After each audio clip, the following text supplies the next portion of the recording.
Media మిత్రులందరికీ నమస్కారం అండి. నిన్న చింతపండు నవీన్ అలియాస్ తీన్మార్ మల్లన్న ప్రశ్నించినందుకు కొంతమంది యూట్యూబ్ జర్నలిస్టుల మీద కేసులు ఫైల్ చేయమని అలా పట్టయాలకు చెప్తాడు.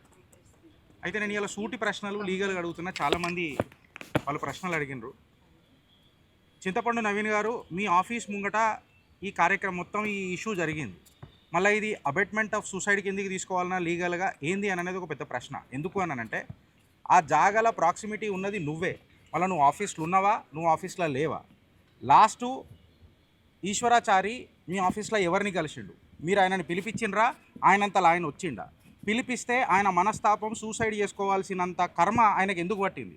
బీసీ ఉద్యమము కేవలము సూసైడ్తోని జరుగుతుందా అంటే ఈడ ఈశ్వరాచారికి అండ్ బీసీలకు రెండు అవమానాలు జరిగినాయి. అంటే ఒకటేమో బీసీలను ఒక పావు చేసి వాళ్ళని సూసైడ్ చేయించే అబెట్మెంట్ అయిందా అన్నది ఫస్ట్ ఆరోపణ.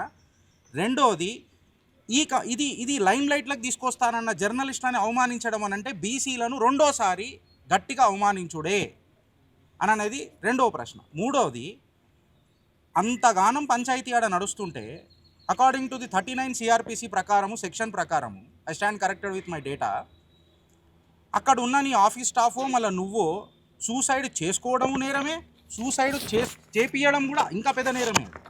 సో మళ్ళీ ఇది పోలీసులకు ఎందుకు ఇన్ఫామ్ చేయాలి? ఈ ఫైర్కి సోర్స్ ఏడికైనా వచ్చింది? పోస్ట్ మార్టం రిపోర్ట్ ఏమైంది? ఇప్పటిదాకా దాని మీద చర్చనే జరుగుతలేదు. ఒక ఫైర్ యాక్సిడెంట్ జరిగింది అని అంటే దానికి పోస్ట్ మార్టం రిపోర్ట్ అనేది ప్రొసీజర్స్ అనేది చాలా డిఫరెంట్గా ఉంటాయి, ఒక వినూత్నంగా ఉంటాయి. మళ్ళీ దాన్ని ఏమైంది? ఆయన వేసుకున్న డ్రెస్ ఏంది? ఆ వేసుకున్న డ్రెస్సు ఫైర్ని ఫ్లేరప్ చేసిందా? నువ్వు చేసినావా, నువ్వు చేయించినావా అని చెప్పి ఎవరు మాట్లాడతలేరు. నీ ఆఫీస్ దగ్గర జరిగింది కాబట్టి అడుగుతున్నాం. మళ్ళీ దీని మీద పంచాయతీ ఎవరు చేస్తారు? అసలు పోలీసులను కూడా నేను అడుగుతున్నా, ఆ సీన్ని మొత్తం సీల్ చేయాలి. ఇది ఒక అబెట్మెంట్ ఆఫ్ సూసైడ్ కిందకి కన్సిడర్ చేయాలా? అనుమానాస్పదంగా ఆయన మీద కేసు బుక్ చేయాల్సిందే. అఫ్కోర్స్ ఆయన కూడా మంచిగా రావాలని మేము కూడా కోరుకుంటున్నాం. కాకపోతే ఇంట్లో ప్రధాన నిందితుడు ఎవరు ఉన్నారు అనేది పోలీసు వాళ్ళు పట్టాలి కదా. ఆ సీన్ని మొత్తం సీల్ చేయాలి కదా. ఇన్వెస్టిగేషన్ కాకుండా, సీసీ ఫుటేజ్లు తీయకుండా ఆయన సోఫాలో కూర్చోబెట్టి మాట్లాడు అనేది ఇది ఎక్కడనో ఒక ఫేవరెటిజం జరుగుతున్నది అని క్లియర్ కట్గా కనిపిస్తున్నది. So I request the concern call మీద కాల్ వేసుకొని ఇట్లాంటివి మాట్లాడుతుంటే జర మాకే రాజ్యాంగబద్ధంగా కొంచెం జర డిఫరెంట్ అనిపిస్తున్నది. సో మేమేమంటున్నామనంటే నువ్వు కూడా కడిగిన ముత్యం లెక్కనే జర బయటికి రావాలా. అలా నువ్వు కడిగిన ముత్యం రా, లేకపోతే బీసీలను కాలాంతకులు పంపించే కాలనాగువా అనేది ఆ దర్యాప్తు బయటికి రావాలా. సో నేను రెస్పెక్టివ్ ఏజెన్సీస్ని కోరుతున్నా. Last but not the least ఏంటంటే అసలు సీసీటీవీ ఫుటేజ్లు ఈయన ఇవ్వకపోతే బయట దొరకాయా? ఇంకొక గంభీరమైన ఆరోపణలు ఇలా మీడియా జర్నలిస్టులు, యూట్యూబ్ జర్నలిస్టులు ఏమని మాట్లాడుతున్నారంటే, ఏమన్నా ఎవిడెన్సులు సపరేషన్ చేసే యాక్టివిటీ జరుగుతుందా, ఎవిడెన్సులు ట్యాంపర్ చేసే యాక్టివిటీ జరుగుతుందా, ఇన్ని రోజులు అయిపోయినా యాక్చువల్ ఎవిడెన్సులు బయటికి ఎందుకు వస్తలేవు, నేను కొట్టినట్టు చేస్తా నువ్వు ఏడ్చినట్టు చేయి అనే తత్వం ఏమన్నా నడుస్తుందా అనేది లీగల్ క్వశ్చన్స్ ఇవన్నీ ఉన్నాయి. First question, source of fire ఎందుకు అసలు? ఫస్ట్ ఆఫ్ ఆల్ ఈశ్వరాచార్య ఎందుకు వచ్చింది?